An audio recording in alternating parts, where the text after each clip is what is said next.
Welcome into A to Z Sports Prime Time on a Monday night. Hope everybody's feeling right, living well. Got some comments from Mike Vrabel to get into tonight about the offensive coordinator situation.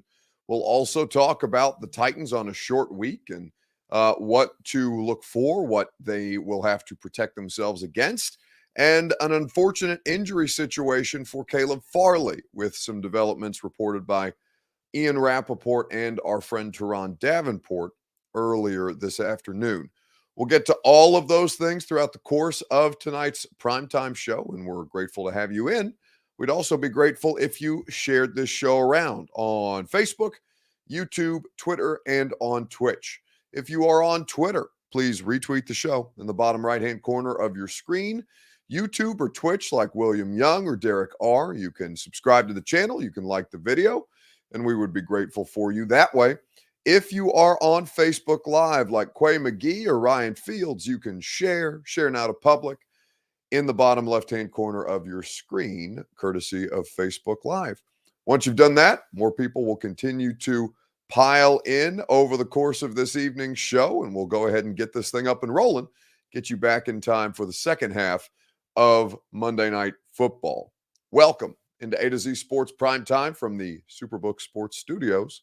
I'm your host, Buck Rising, and I'm proud, as always, to be presented to you by our friends at the Ashton Real Estate Group of RE/MAX Advantage. GaryAshton.com is where you go for your dream address without the stress.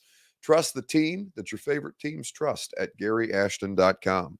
Of course, Superbook Sports gets you in on all the action. Win or lose, they'll match your first bet up to $1,000. So download the Superbook app today.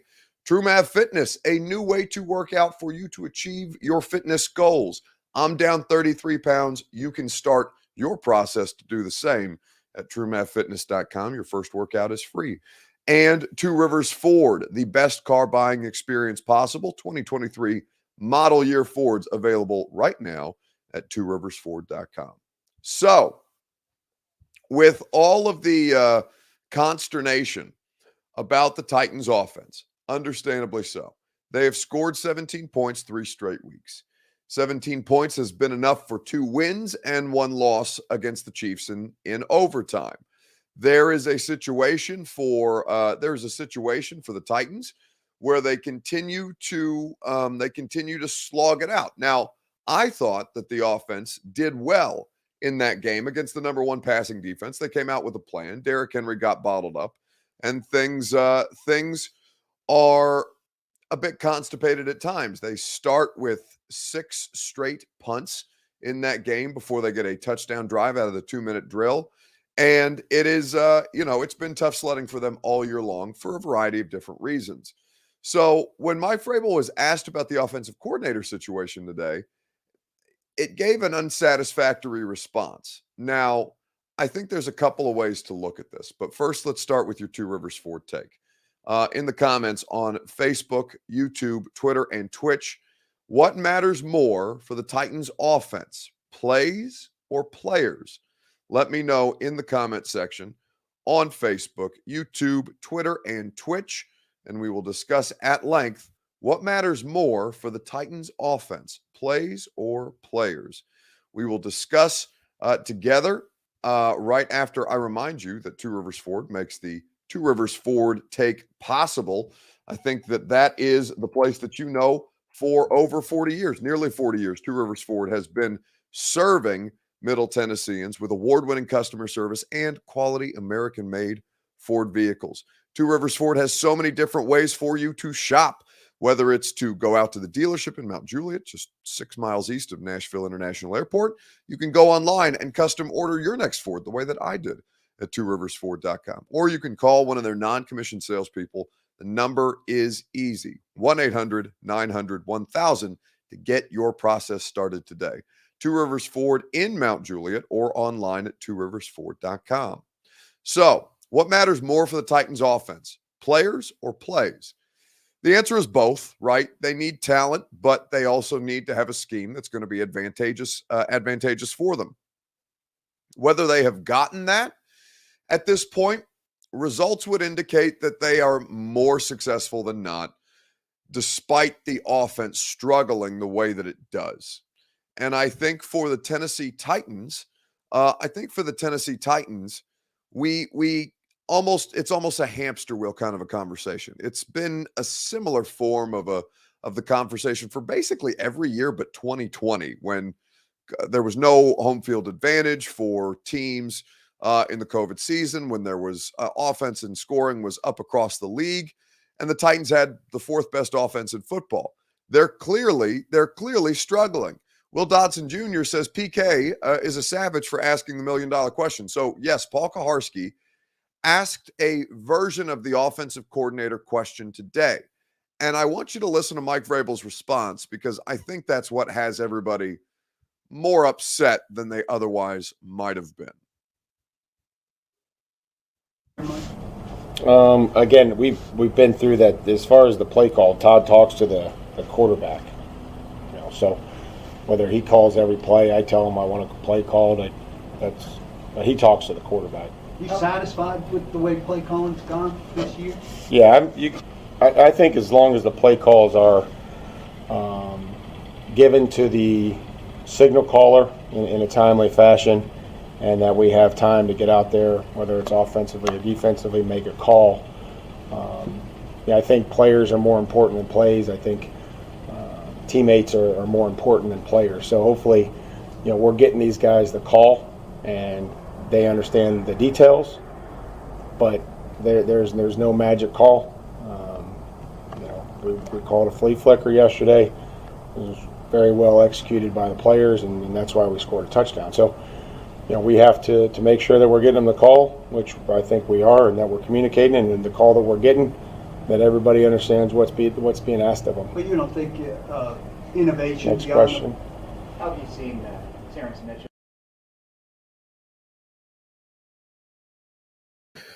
So Mike's over it, right? And, Vrabel,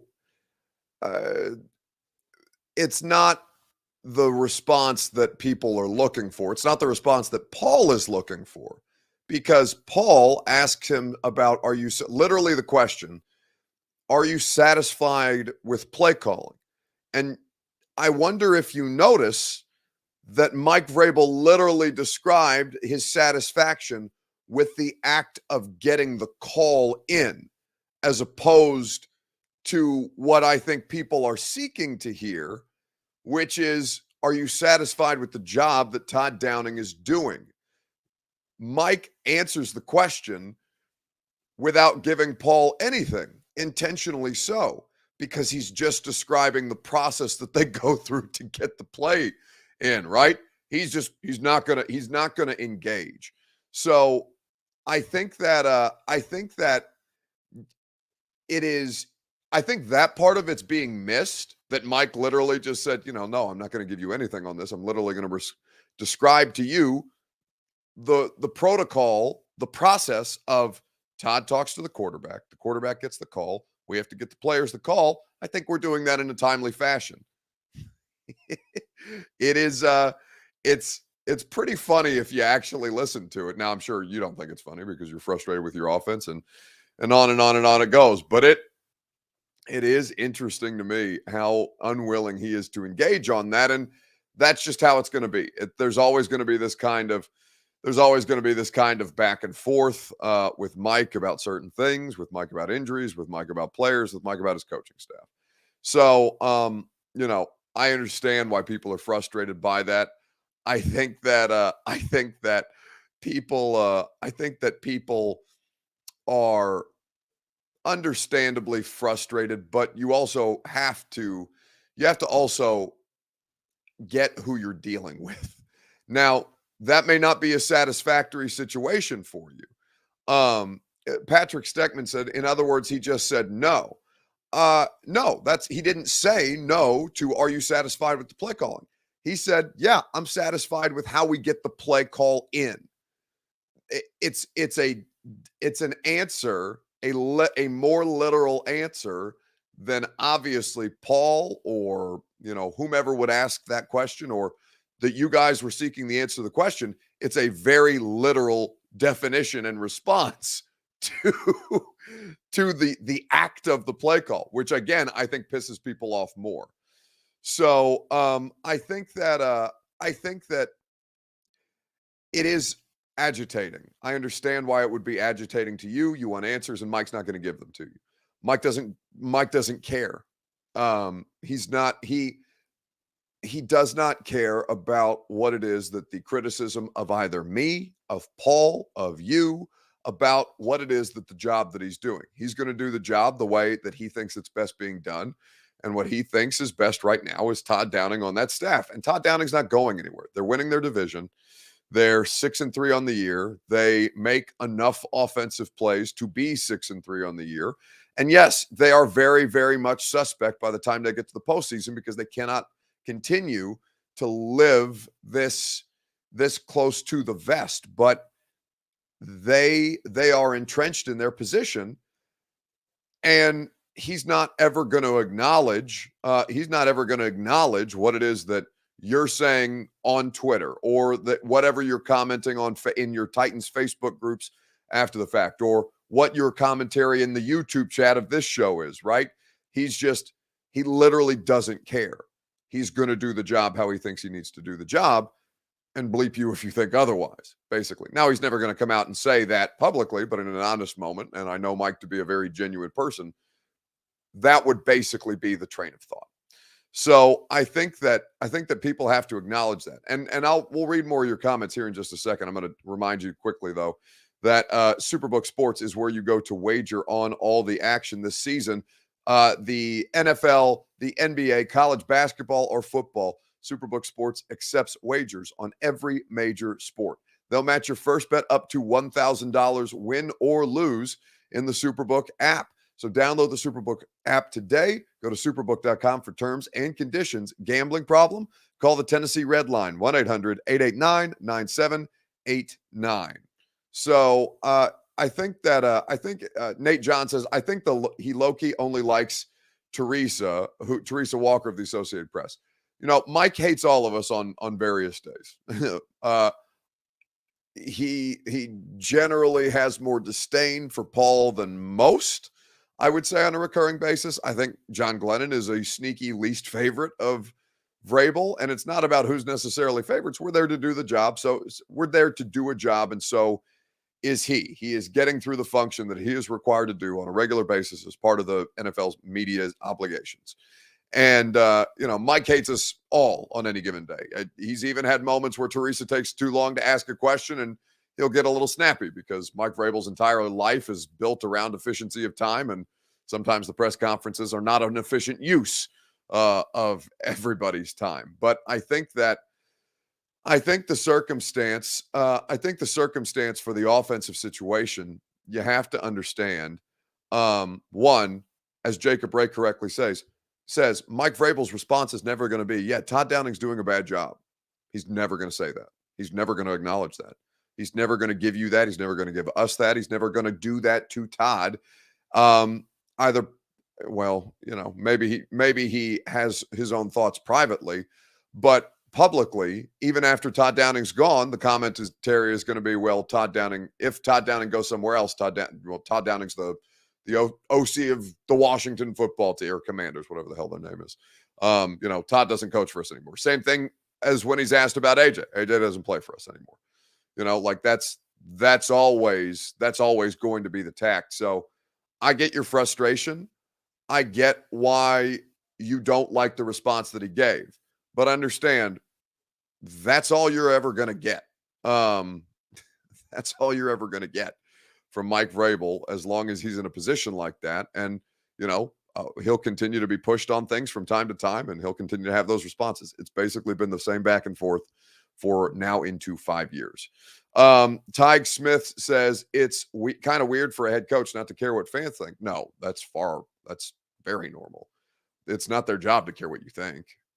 I mean, if they're a bad organization and they need to do some glad handing and pandering more than the average NFL coach, yeah, they're going to do that. It's like a political office.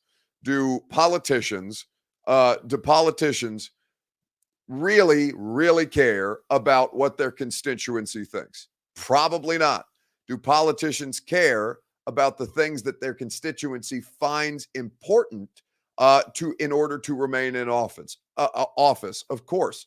So when Mike Vrabel when they started out a little sluggishly, when they didn't make the playoffs in his first year, Mike was probably going to be a little more diplomatic than not. It was also his first year as an NFL head coach, and now he understands that his record of success is going to be the thing that covers up anything else more often than not. And so Mike's going to handle press conferences the way that he handles them. Any other winning NFL coach would do the exact same. This is not. It has nothing to do with ego. Well, I mean, that's not true. There's probably some ego involved in it. They all have ego. You have to have ego. Hell, I have to have ego. You probably have to have a little bit of ego to be able to, feel confident in what you do, what it is that you do for a living, or whatever the case may be. So with all that being said, do I think it's a problem that he doesn't care what the fans think? No, God, no. I have zero interest in them listening to fans about whatever the fan commentary is. Fan commentary would have had Malik Willis in the football game, halfway through the first quarter, through the first three of the 6 consecutive punts to start the game. No, I have zero. Here's the thing, okay? Like, my job is to care about what it is that you guys care about and to formulate discussions off of that. In a way, it is my job to care what you think, or not necessarily to care what you think, but to care about what it is that you care about. It may not be interesting to me to talk about whatever the case may be. Ryan Stonehouse's punting average. I'm picking a random subject. But if on that particular day you want to talk about Ryan Stonehouse's punting average, then I'm going to make a full show out of it, because that's what you care about. That's different, right? I care about what it is that you guys care about. But do I think that it would be beneficial for an NFL coaching staff to care about fan commentary? No, not. In fact, I think that there is so little to be gained from dealing with public feedback from people beyond, who you consider to be your peers or colleagues, or, people of a certain stature within the NFL circles. Like, I don't think that stuff is important at all. And I don't want you to take that the wrong way by saying, that I don't care, that I don't think that you guys don't have important things to say as it relates to your football team. But I just think I don't see any benefit to that. No benefit really to that. I think that's how I don't think that there's any real thing to be gained there from crowdsourcing football coaching. That doesn't really serve anybody. All right. So let's not get bogged down. That conversation. It's just that's also a hamster wheel conversation that I think is not terribly productive. So let's keep it moving, and let's talk about how concerned you are about the Titans playing on a short week, given what the injury report looked like today. Now, they're only on the practice field for one day this week, tomorrow, and it'll be light at best, obviously, given the amount of injuries that they're already dealing with. Philip Fantz says, well, that's where a lot of money comes from, is the fans. No, the money comes from the television contracts. And like I said, I'm not here to diminish the importance of fans to the game. I think, I never felt more value for fans than what it was to cover an NFL season during COVID, when a lot of you guys were not able to go to the games. So, but the reality is, no, they are beholden to the television contracts, because the television contracts, by nature of your guys' interest, you're never going to turn it off on TV. But if you're talking about, anything beyond that, like, people are always going to watch NFL football. So they're concerned about the television money. Anyway, let's keep moving. And let's talk about the Titans' the current concern level for the Titans on a short week. We'll get into that together right after I remind you that the thing that you need to do is get the intel edge you need to succeed in this red-hot Nashville real estate market from Gary Ashton and the Ashton Real Estate Group of RE/MAX Advantage. GaryAshton.com is where you go for your dream address without the stress. The Ashton team will go above and beyond to make sure that you have the best information on the best properties here in Middle Tennessee. While everybody else is gutting it out and not doing the most efficient thing, you can be smarter. You can trust the team that your favorite teams trust at GaryAshton.com. Commanders, by the way, just taking a late second half lead over the Eagles right now. So we'll see what results this continues to play out as the Eagles look to protect their undefeated record on Monday Night Football. Meanwhile, you can go to GaryAshton.com. So what is your level of concern about playing on a short week, given the amount of injuries for the Titans? Let's hear from Mike Vrabel on the quick turnaround. Short turnaround, what's the biggest challenge? Is it just simply Finding some energy, as you can see right there. for your team that is so banged up? How do is nursing their monitoring? Well, I think that's their part of the health? message is just, today is a Wednesday and a Thursday. Like, that's what it is. And we have to tell ourselves that. We have to tell our bodies that. We have to tell our minds that. But we also have to try to do the best that we can to win the mental performance and the physical recovery battle here the next couple days. Everybody deals with it. They had a tough game against Dallas that they were able to win in overtime. So they're dealing with the same things. Seemed like you So that's Mike Vrabel talking about the short turnaround. And listen, the list of injured players is long. Now, like he said, today on a Monday is really a Wednesday and a Thursday combined, and tomorrow will be their Friday.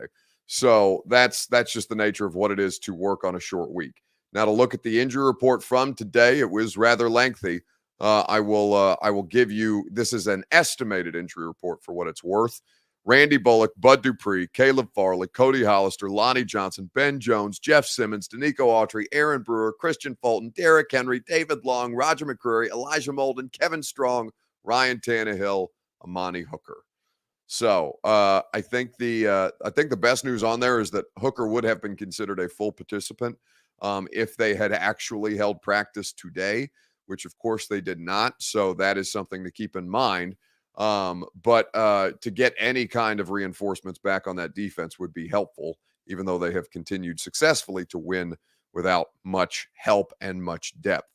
But there's a lot, like Lonnie Johnson, Elijah Molden, guys who were quickly downgraded from questionable to out in that game. It's going to be tough to get it on a quick turnaround. Hell, it's going to be tough for Ryan Tannehill and Jeff Simmons. Jeff, who missed, and Ryan, who played, but still obviously playing on a bad ankle. This is no small feat that they're going to have to accomplish. And certainly the Packers are just dangerous enough to I think is the word that I said, dangerous enough to make sure that they can cause you some problems, particularly at home. So we will we'll continue to keep an eye on the situation. MB says, Buck, I'm even on the injury report for what it's worth. Well, I'm sorry to hear that. I hope you get better. I hope that you're it's nothing too serious and that you will have a quick turnaround off the injury report soon. But don't ask me if you're going to come off IR anytime soon. I don't have the answer to that question right now. Nate John says, Fat Randy. He pulled a hamstring. That's not very nice, Nate. That's not nice at all. I mean, he pulled he got hurt in warmups as a calf injury, and he still went out there and kicked. So, honestly, I think that's kind of shitty because he still came through for you in a big spot and helped you get a win despite getting hurt in pregame warmups when you're the only kicker that they have. And you have to have the punter, the rookie punter, Ryan Stonehouse, go out there and attempt or try to do the kickoffs in the second half because you're struggling so much. So let's not be shitty about the effort by Randall Bullock there. All right, let's keep it moving.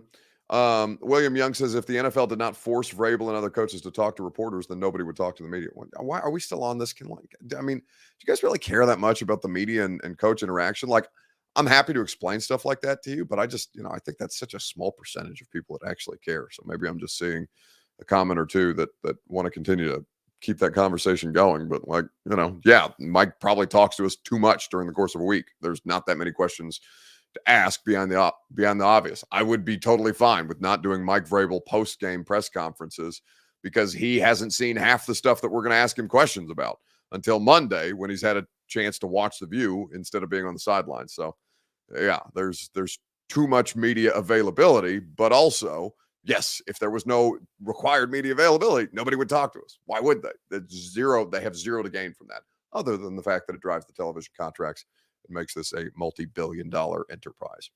All right, let's talk about Caleb Farley and get into the conversation about will he ever play a meaningful role for this Titans defense? That sounds a little harsh when I read it back, but I certainly do feel that way. What was your reaction to the news that Caleb Farley has a herniated disc? We'll read the report for you if you haven't seen it. I'm sure by now you have, but we'll talk about this together on Facebook, YouTube, Twitter, and Twitch. What was your reaction to the news that Caleb Farley has a herniated disc, as first reported by Teron Davenport? We'll get into that conversation together right after I remind you that True Math Fitness is where you go to get your fitness journey started. Like I said, down 33 pounds since we started this whole 220 by training camp, 200 by Super Bowl nonsense, and True Math Fitness doing a great job by me to make sure that I continue to hit my goals. True Math Fitness, their workouts are fantastic. They're group workouts, boot camp style, rotational stations, about 40 to 45 minutes in length, efficient, and always there to push you, but not necessarily overexert. You're never going to feel overwhelmed. They're always going to make sure to meet you at your level and then to help bring you up that way. True Math Fitness also has personal training and an open gym. So check out any number of their membership opportunities at truemathfitness.com. And while you're there, get your first workout free. So looking at the Caleb Farley situation, I saw this first from Ian Rappaport that he was dealing with a disc issue. Then I saw the report from Teron Davenport about likely suffered a herniated disc, feared to have suffered a herniated disc during the win over the Broncos on Sunday, will likely require surgery and cost Farley the rest of the season, according to Teron's sources. So a good snag by TD there, and it would shut Caleb Farley down for the second year, the second season, where he would end the year theoretically on injured reserve. So, I think it is Brian Malone with the correct answer. It's just unfortunate, man. He's already, if and theoretically when he has this next back procedure, he will have already had in 2 years of an NFL as being an NFL player, 2 significant back procedures and 2 ACL repairs.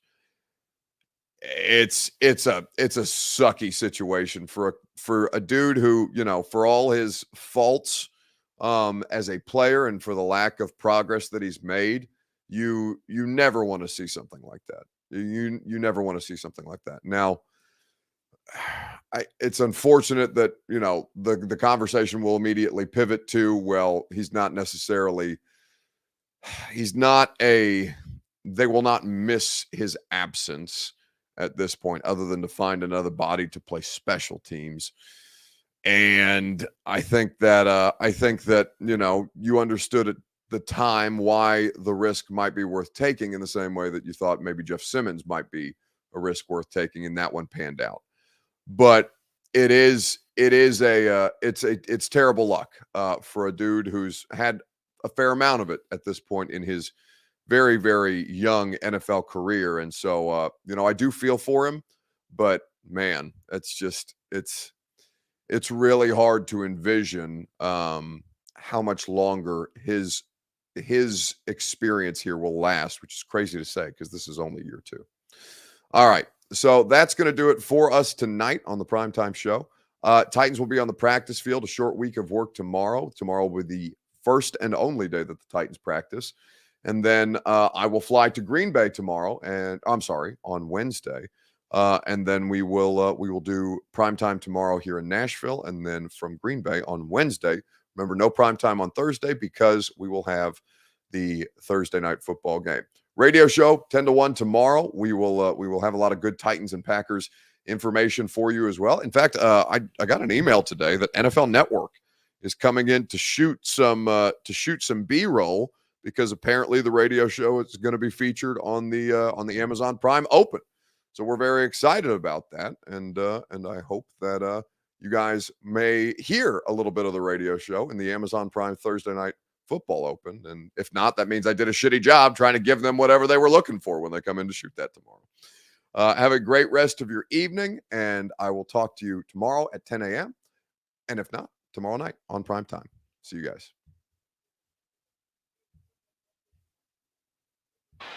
There's All right, we haven't scored a point since I came in here. I am gone, guys. What? That's but it? we got a couple more questions. Out. No, that's it. Peace out by the GM.